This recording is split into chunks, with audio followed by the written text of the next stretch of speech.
Martial universe के last part में हमने देखा था कि ये सभी थंडर रॉक वैली के अंदर घुस चुके थे, जहां पर ये एक अंडरग्राउंड वर्ल्ड में पहुंच जाते हैं और उस अंडरग्राउंड पैलेस के अंदर इन्हें बहुत सारे स्टैचूज मिलते हैं, जहां पर चेन और हुओयान की फाइट की वजह से उन दोनों ने गलती से उस एंशिएंट सीक्रेट की को एक्टिवेट कर दिया था, जिसकी वजह से वो सारे स्टैचूज भी एक्टिवेट हो जाते हैं और सभी स्टैचूज एक साथ मिलके इनके क्लैन के ऊपर अटैक कर देते हैं। हालांकि लिनडोंग, मोलिंग और मिस मू वहां से भाग चुके थे, लेकिन अब ये दोनों ही सेट के लोग बहुत बुरी तरीके से फंस जाते हैं। एपिसोड की शुरुआत बिल्कुल उसी सीन से होती है जहां पर हुओयान उड़ता हुआ लगातार उस स्टैचू पर अटैक करके उसे खत्म करने की कोशिश कर रहा था। साथ ही उसके क्लैन के बंदे भी उस स्टैचू पर अटैक कर रहे थे, लेकिन क्योंकि हम जानते हैं कि वो स्टैचू निर्वाणा रियल्म का था, इसीलिए उससे लड़ पाना इनके लिए बहुत मुश्किल हो रहा था। अब यहाँ पर लगातार फाइट चल रही थी, जहाँ पर हुओचेन अपने आइस स्पाइक से अटैक करता है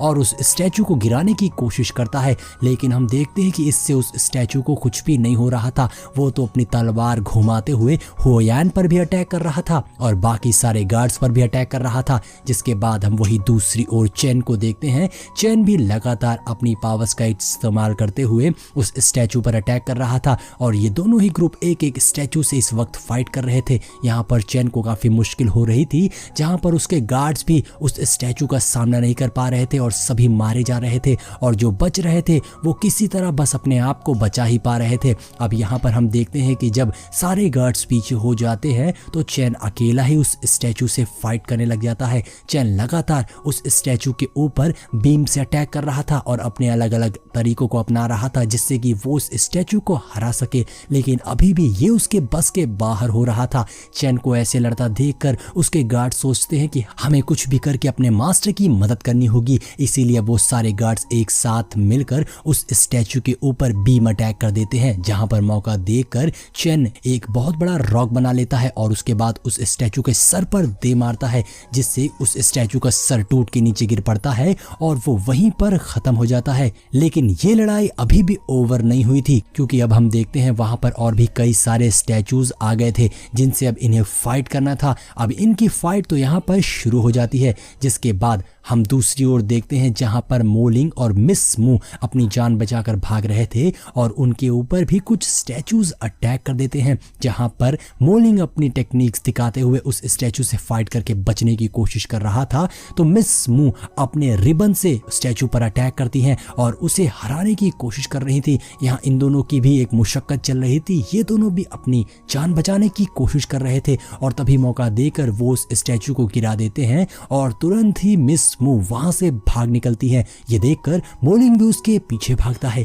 जिसके बाद अब एक बार फिर सीन चेंज होता है और हम लिनडोंग को देखते हैं। लिनडोंग उड़ता हुआ एक सेंट्रल स्टैचू की ओर जा रहा था, उसे सामने एक स्टैचू दिखाई देता है, लेकिन जब लिनडोंग उसकी ओर बढ़ता है तभी उसके ऊपर आसपास में लगे बहुत सारे स्टैचू अटैक कर देते हैं। यहाँ पर यह देखकर साफ समझ में आ रहा था कि असल में वो बाकी सारे स्टैचूज उस सेंट्रल स्टैचू को बचाने की कोशिश कर रहे थे। अब ये देखकर लिनडोंग घबरा तो गया था, लेकिन उसे कुछ भी करके उस सेंट्रल स्टैचू तक पहुंचना ही था, इसीलिए वो तुरंत उस सेंट्रल स्टैचू की ओर भागता है और बीच में आने वाले उन सभी स्टैचू को मारने की कोशिश कर रहा था। लेकिन ये लड़ाई इतनी आसान नहीं होने वाली थी।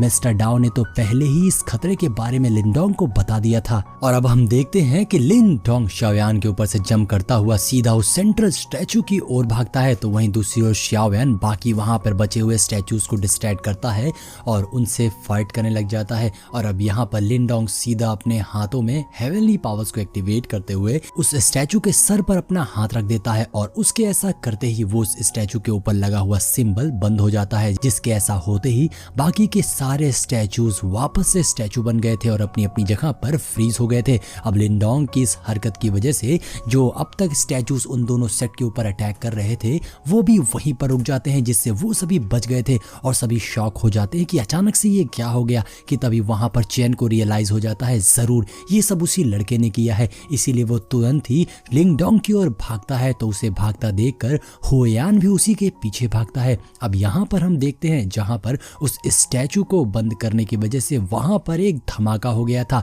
जिसके बाद वहाँ पर एक और एंशिएंट सीक्रेट की सामने आ जाती है। अब जब लिंग डोंग उस की को देखता है तो लिंग डोंग उस की ओर बढ़, लेकिन उससे पहले ही वहाँ पर एक रॉक अटैक होता है। तो लिंग डोंग अपनी स्पीयर से उस रॉक को डिस्ट्रॉय कर देता है। अब लिंग डोंग संभल पाता उससे पहले ही उसके ऊपर आइस क्रिस्टल से अटैक हो जाता है। तो लिंग डोंग अपनी स्पीयर से एक शील्ड बनाकर उन सभी आइस स्ट्राइक को भी रोक देता है और तभी वहां पर एंट्री हो जाती है चेन की, जो आते साथ ही लिन डोंग के ऊपर अटैक कर देता है। अब लिन डोंग भी उनसे फाइट करने लगा था। चेन और हुओयान लगातार लिन डोंग पर अटैक कर रहे थे। लिन डोंग उनसे फाइट करते हुए खुद को डिफेंड कर रहा था और तभी वहां पर एंट्री हो जाती है मिस मू की। अब मिस मू वहां आते साथ ही अपने रिबन से चेन के ऊपर अटैक करके उसे गिरा देती हैं और तुरंत ही हुओयान के ऊपर भी अटैक कर देती हैं। अब वहां पर मिस मू को देखकर लिन डोंग समझ जाता है कि ये आ गई अपनी अगली चाल चलने के लिए, इसीलिए लिन डोंग इससे पहले कि वो की मिस मू के हाथ लगे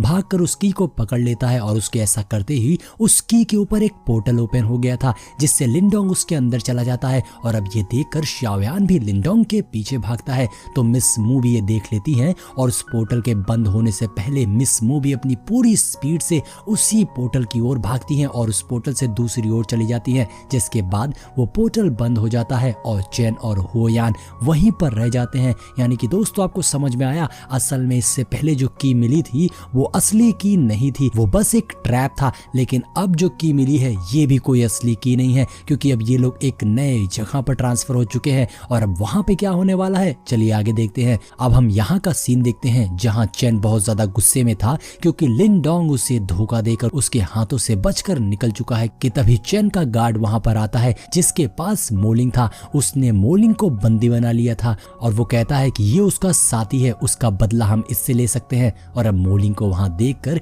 चेन के चेहरे पर एक एविल सी स्माइल आती है। इसका मतलब ना जाने वो दोनों मोलिंग के साथ में क्या करने वाले हैं। अब सीन चेंज होता है जहां हम उसी दूसरी स्पेस को देखते हैं जहां पर लिन डोंग पहुंच चुका था। अब जब लिन डोंग वहां पहुंचता है तो लिन डोंग देखता है वो एक तरीके का बैटल अरीना था और उसे वहीं सामने एक पर्सन दिखाई देता है जो एक तरीके का स्टैचू ही लग रहा था और उसके पास में एक और एंशिएंट की थी। अब लिन डोंग उसे देखकर उसकी ओर बढ़ता है कि तभी वहां पर मिस मू भी आ जाती है। मिस मू को वहां देखकर लिन डोंग समझ चुका था कि ये लड़की जानबूझ के मेरा पीछा कर रही है। अब मिस मू वहां पर आकर अपने नाटक शुरू कर देती हैं, अरे मास्टर ये तो एक नया दुनिया है। लेकिन लिन डोंग उसके बारे में सब जान चुका था। लिन डोंग उससे कहता है तुम्हारा खेल खत्म हुआ, तुमने बहुत नाटक कर लिया, अब सच बताओ। ऐसा कहते हुए लिन डोंग ने अपना स्पीयर बाहर निकाल लिया था, जिसके साथ मिस मू समझ जाती है कि अब उसका भांडा फूट चुका है, जिस पर मिस मू एक एविल सी स्माइल देती हैं। लेकिन यहाँ पर लिन डोंग कहता है कि मैंने तुम्हारे अंदर की पावर्स को रियलाइज कर लिया था, तुम में इतनी एबिलिटी है कि इस मास्टर की को तो तुम आसानी से पा सकती हो, तो आखिर तुम मेरा यूज क्यों कर रही थी। जिस पे मिस मू बोलने लग जाती है कि मैंने तुम्हारे अंदर एक एक्स्ट्रा ऑर्डिनरी पावर्स देखी थी और इसीलिए मैंने सोचा कि ये मेरे बहुत काम आ सकती हैं, इसीलिए मैंने तुम्हें और मोलिंग को इस ट्रेजर हंट के लिए लाने का सोचा और ये मेरे लिए सच में फायदेमंद निकला। देखो मैं एंशिएंट की तक पहुंच गई। अब ये सब सुनकर लिन डोंग को गुस्सा आ रहा था कि ये लड़की मेरा इस्तेमाल कर रही थी सिर्फ और सिर्फ उस की को पाने के लिए। जिस पर लिन डोंग कहता है तो तुम मेरा इस्तेमाल कर रही थी, तुम तो बहुत ही ज्यादा मतलबी लड़की हो। अब ये सारी बातें सुनकर मिस मू कहती है कि तुम बकवास बहुत करते हो। ऐसा कहते हुए तुरंत ही मिस मू ने अपनी रिबन को बाहर निकाल लिया था और उस एंशिएंट की को लेने की कोशिश करती है, लेकिन उससे पहले ही लिन डोंग स्ट्राइक करके उन्हें रोक देता है। अब ये देखकर लिन डोंग कहता है कि मैं तुम्हें इतनी आसानी से ये की ले जाने नहीं दे सकता, जिस पर मिस मू को गुस्सा आ गया था और वो तुरंत ही अपनी एनर्जी को एक्टिवेट करती है, जिससे उसके आसपास में बटरफ्लाइज घूमने लगी थी। और अब हम यहाँ पर देखते हैं मिस मू का पूरा लुक चेंज हो जाता है। मिस मू जो अब तक एक बहुत सी इनोसेंट सी लड़की दिख रही थी, वो अब एक बहुत ही डेंजरस सी लड़की में ट्रांसफॉर्म हो चुकी थी। मिस मू अपने रियल लुक में आ जाती है और अपने स्पीयर को भी बाहर निकाल लेती है, जिसका मतलब था कि अब वो लिन डोंग से फाइट करने के लिए बिल्कुल तैयार है। लेकिन इससे पहले कि वो अटैक करती, लिन डोंग ने दूसरी ओर से अपने ब्लडी स्पिरिट पपेट को बाहर निकाल लिया था, जो बाहर निकलते साथ ही सीधा मिस मू के ऊपर अटैक कर देता है। लेकिन मिस मू एक ही स्ट्राइक करके उसको ऊपर चट्टान में दे मारती है, जिसके बाद अब शाओयान तेजी से मिस मू की ओर भागता है, उस पर अटैक अटैक करने के लिए, लेकिन यहाँ पर भी मिस मू ऊपर जंप करती हैं और सीधा नीचे आकर एक किक मारती है, जिससे एक ही बार में शाओयान वहीं पे धराशायी हो गया था। मिस मू शाओयान के ऊपर अपना पैर रखकर खड़ी थी। शाओयान यहाँ दर्द से करा रहा था। मिस मू कहती है, अगर तुम मेरी बात नहीं मानोगे तो तुम सबका यही हाल होने वाला है। ये देखकर लिनडोंग को बहुत ज्यादा गुस्सा आ जाता है और लिनडोंग तुरंत ही अपनी हेवनली क्रोकोडाइल स्पीयर को एक्टिवेट करते हुए मिस मू की ओर भागता है अटैक करने के लिए, लेकिन मिस मू उसके एक बार में ही पीछे फेंक देती है, जिसके बाद मिस मू अपने रिबन से लिनडोंग को खींचती है और उसकी छाती पर एक स्ट्राइक करती है, जिससे वो घायल हो चुका था। अब यहाँ पर लिनडोंग मिस मू से मार खा रहा था, तो वहीं ऊपर से तुरंत डीमन पपेट मिस मू के ऊपर अटैक कर देता है, लेकिन मिस मू जंप करके पीछे हो जाती हैं और अपने रिबन से उस पपेट के ऊपर लगातार कई सारे रिबन स्ट्राइक करती है, जिससे वो पपेट बुरी तरीके से पीटा जा रहा था। तभी लिनडोंग जंप करके मिस मू के ऊपर अटैक कर देता है, जिससे मिस मू एक बार फिर से पीछे हो गई थी। तो डीमन पपेट को वक्त मिल जाता है और वो तुरंत मिस मू के ऊपर दोबारा से अटैक करता है। मिस मू उससे डॉज कर रही थी कि तभी पीछे से लिनडोंग मिस मू को पंच मारता है, लेकिन मिस मू ने उसे भी डॉज कर लिया था और अब वो डीमन पपेट और लिनडोंग एक साथ मिलकर मिस मू के ऊपर अटैक कर देते हैं। लेकिन मिस मू इतनी ज्यादा चालाक और पावरफुल थी, वो तुरंत ही हवा में जंप करते पीछे हो जाती है और अपने रिबन से एक अलग तरीके की टेक्निक को एक्टिवेट करती है। उसने अपने रिबन को जमीन में हर जगह फैला दिया था, जिसके बाद वो डीमन पपेट को कैद कर लेती है। उस रिबन ने डीमन पपेट को हर तरफ से जकड़ लिया था, जिससे वो मूव भी नहीं कर पा रहा था। ये देखकर लिनडोंग वही अपनी टेक्निक को एक्टिवेट करने लग जाता है, लेकिन इससे पहले कि वो कुछ कर पाता, मिस मू ने उसे भी जकड़ लिया था और अब लिनडोंग भी मूव नहीं कर पा रहा था। तभी मिस मू टेलीपोर्ट होकर लिनडोंग के पीछे आ जाती हैं। मिस मू कहती हैं, मैं बस तुम्हें अपनी ट्रांसफॉर्मेशन मार्शल आर्ट दिखाना चाहती थी, तो अब कैसा लग रहा है? और अब चुपचाप तुम यहीं पर खड़े रहो और अपनी बहन को वो एंशिएंट सीक्रेट की ले जाने दो। ऐसा करते हुए मिस मू एंशिएंट सीक्रेट की ओर बढ़ती हैं उसे लेने के लिए, और यहाँ पर लिनडोंग बुरी तरीके से फंस चुका था। लिनडोंग तो मूव भी नहीं कर पा रहा था। लिनडोंग इससे पहले कि कुछ भी कर पाता, मिस मू के काफी करीब पहुंच चुकी थी, लेकिन तभी लिनडोंग को एक आइडिया आता है और वो अपने एंसेस्ट्रल डिवोरिंग तलिस्मन को बाहर निकाल लेता है, जिसे बाहर निकलते ही वो तलिस्मन उस रिबन की सारी एनर्जी को एब्सॉर्ब करना शुरू कर देता है, जिससे लिनडोंग एक बार फिर से रिलीज होने लगा था। और अब यहाँ पर मिस मू आगे बढ़ रही थी कि तभी उन्हें पीछे से कुछ हलचल होती है और वो पीछे पलट कर देखती हैं तो लिनडोंग अपनी कई सारे क्लोन्स बनाकर उसके बगल से निकलता है और उसे चकमा देते हुए उस एंशिएंट की को ले लेता है। ये देखकर मिस मू उसके ऊपर अटैक करने चलती है, लेकिन तभी लिनडोंग अपने की को आगे करते हुए वहां एक पोर्टल ओपन करके मिस मू उसी से टेलीपोर्ट कर देता है। मिस मू से रोकने की कोशिश करती है, लेकिन अब बहुत देर हो चुकी थी।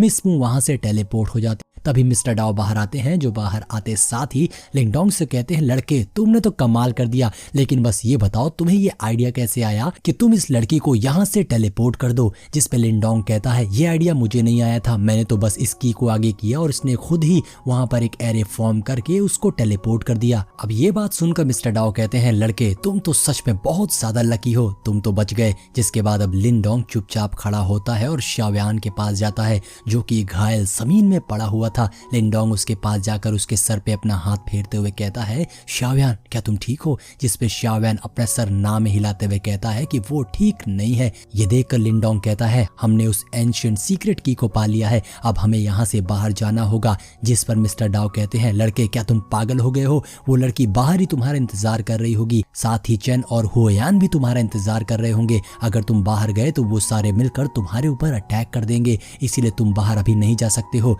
जिस पे लिनडोंग कहता है कि अगर हम बाहर नहीं गए तो मुझे मोलिंग का डर है, मोलिंग न जाने इस वक्त कहां पर होगा, हमें उसे कुछ भी करके प्रोटेक्ट करना होगा। जिस पर मिस्टर डाओ कहते हैं, अगर तुम सच में अपने कंपेनियन को प्रोटेक्ट करना चाहते हो तो तुम्हें सबसे पहले अपनी पावर्स को बढ़ाना होगा। तुम अपनी पावर्स को बढ़ा लो, जिससे तुम उन तीनों का मुकाबला कर पाओ, तभी तुम अपने कंपेनियन को भी बचा पाओगे। और मुझे तो ऐसा लगता है। जिसके बाद मिस्टर डाओ अपनी तेज नाक चलाते हुए उस जगह को स्मेल करते हैं और कहते हैं कि ये जगह मुझे कल्टीवेशन के लिए बिल्कुल बिल्कुल ठीक लगती है, तुम यहाँ पर अपनी कल्टीवेशन कर सकते हो। और एक काम करो, जल्दी से अपने उस sky celestial spirit tree symbol को बाहर निकालो और उसे कल्टीवेट करो, जिससे कि तुम ब्रेक थ्रू कर सकते हो। अब ये बात सुनकर लिंडोंग को भी उनकी बात सही लगती है, तो लिंडोंग कहता है ठीक है, मैं एक बार एडवांस कर लूँ, उसके बाद हम बाहर चलेंगे। जिसके बाद अब लिंडोंग उस जगह पर कल्टीवेशन करने के लिए बैठ जाता है। जिसके बाद हमारी नजर पड़ती है वहां पर मौजूद उसी स्टैचू के ऊपर जिसके पास वो एंशिएंट सीक्रेट की थी। उसकी आंखें अब रेड रेड चमकने लग गई थी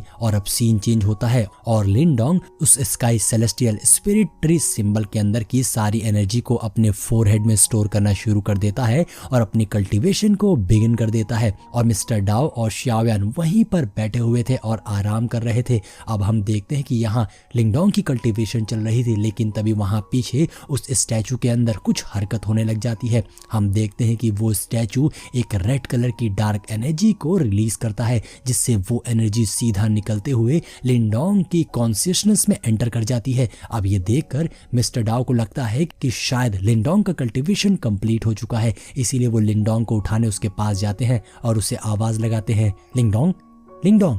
लेकिन हम देखते हैं कि लिंडोंग बिल्कुल रिप्लाई नहीं कर रहा था। ये देखकर शाओयान को भी लिंडोंग की फिक्र होने लगी थी कि लिंडोंग को क्या हो गया। कि तभी हम देखते हैं मिस्टर डाओ लिंडोंग को उठाने की कोशिश कर रहे थे, लेकिन लिंडोंग आंखें नहीं खोल रहा था। जिसके बाद हम लिंडोंग को उसकी कॉन्शियसनेस में देखते हैं, जहां पर उसे मिस्टर डाओ और शाओयान की आवाज सुनाई दे रही थी, लेकिन वो उन्हें देख नहीं पा रहा था। अब लिंडोंग सोचता है कि मैं अभी भी अपनी स्पिरिचुअल स्पेस में ही फंसा हुआ हूँ, लेकिन ये सब हो क्या रहा है। लिंडोंग ये सब सोच ही रहा था कि तभी अचानक से वो जगह पूरी तरीके से रेड पड़ने लग जाती है और वहां पर भी वो डार्क एनर्जी फैलने लग गई थी। जिसके बाद लिंडोंग को किसी के हंसने की आवाज सुनाई देती है। जब लिंडोंग पलट कर देखता है तो वहां पर एक पर्सन खड़ा हुआ था जिसका पूरा चेहरा ढका हुआ था। वो पर्सन कहता है, आखिरकार तुमने सारे टेस्ट को पास कर लिया। जिसपे लिंडोंग कहता है, तुम तो वही कॉप्स हो जिसने उस एंशिएंट सीक्रेट की को होल्ड किया हुआ था। जिस पर वो कॉप्स बताने लग जाता है, तुम तो मेरी उम्मीद से भी ज्यादा पावरफुल निकले,